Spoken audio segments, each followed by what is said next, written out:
You ever see that thing where a team is just working so hard? They're putting in the hours, the effort is massive, but when you look up, they're stuck in the exact same spot. It is one of the most frustrating things for any leader to see. Well, today, we're going to dive into a really powerful leadership framework from the Indian scholar Swami Vivekananda. It offers a diagnosis and a solution that is just as relevant today as it was over a century ago. So Vivekananda loved to teach through these little stories, and this one is just brilliant.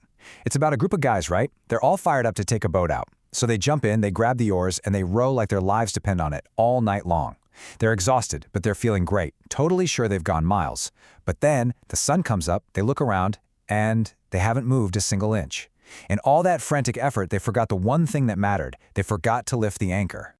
And look, this isn't just some old story. It's a perfect metaphor for what happens in so many companies today. You see the activity, you see the energy, the commitment is there, but there's no real progress. The team is rowing as hard as they can, but the boat just isn't moving. So what in the world is holding them back?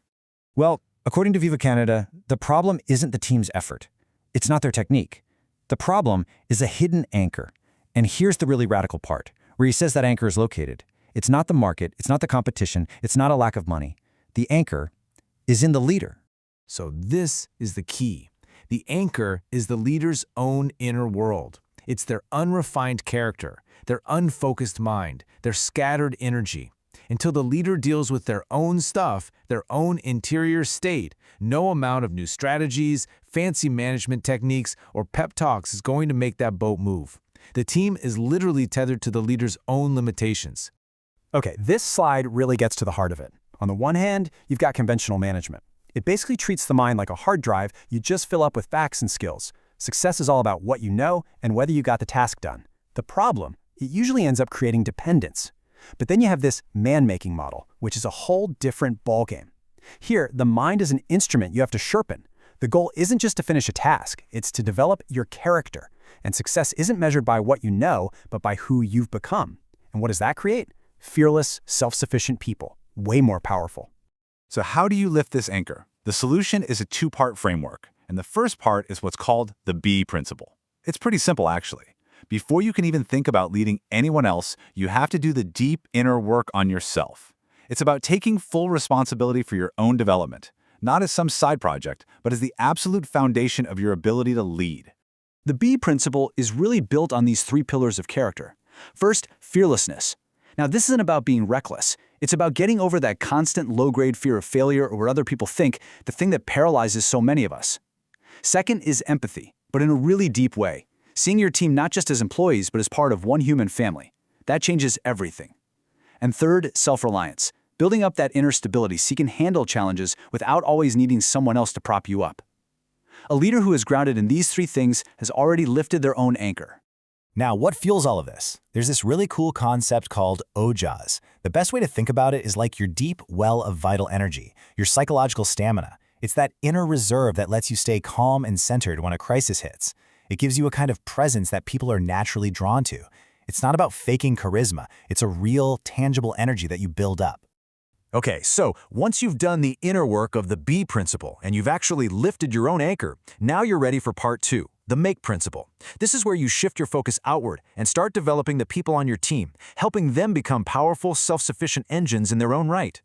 And Vivekananda has this just stunningly direct insight here. He says the biggest thing that kills organizations isn't a bad strategy or a tough market, it's jealousy. Think about it. That internal competition, the scorekeeping, always comparing who's doing more, that is the poison that destroys teams from the inside. And a true leader's job is to create a culture that absolutely starves it of oxygen. So what does this leader actually look like in action? Well, a be and make leader is pretty easy to spot. They're not hoarding information or making people dependent on them. They're sharing everything they can to make their team more independent. They're not trying to build an army of loyal followers. They're passionately trying to develop the next generation of leaders. They get that their main job isn't to be a commander, but to be a servant to the team's growth, building a culture where everyone supports each other instead of competing. Their ultimate win is when their team doesn't need them anymore. This all sounds great, but how do we actually put it into practice? It starts by changing the questions we ask ourselves. Instead of asking, what new skills should I learn, we start asking, what part of my character needs some work? Where am I leaking my energy? What fear is holding me back? And that really brings us to the core takeaway of all of this. In the end, a leader's most lasting legacy isn't the product they shipped or the target they hit. It's the people they helped to grow. This philosophy totally reframes the whole point of leadership. Your main job, your primary product, is the development and empowerment of your people. And all of that starts with developing yourself. So we'll end with the one question this whole framework forces us to look at. And it's not about your team or your company or your circumstances. It's a question for you, right now. What unrefined part of your own interior, what fear, what habit, what scattered energy, is the anchor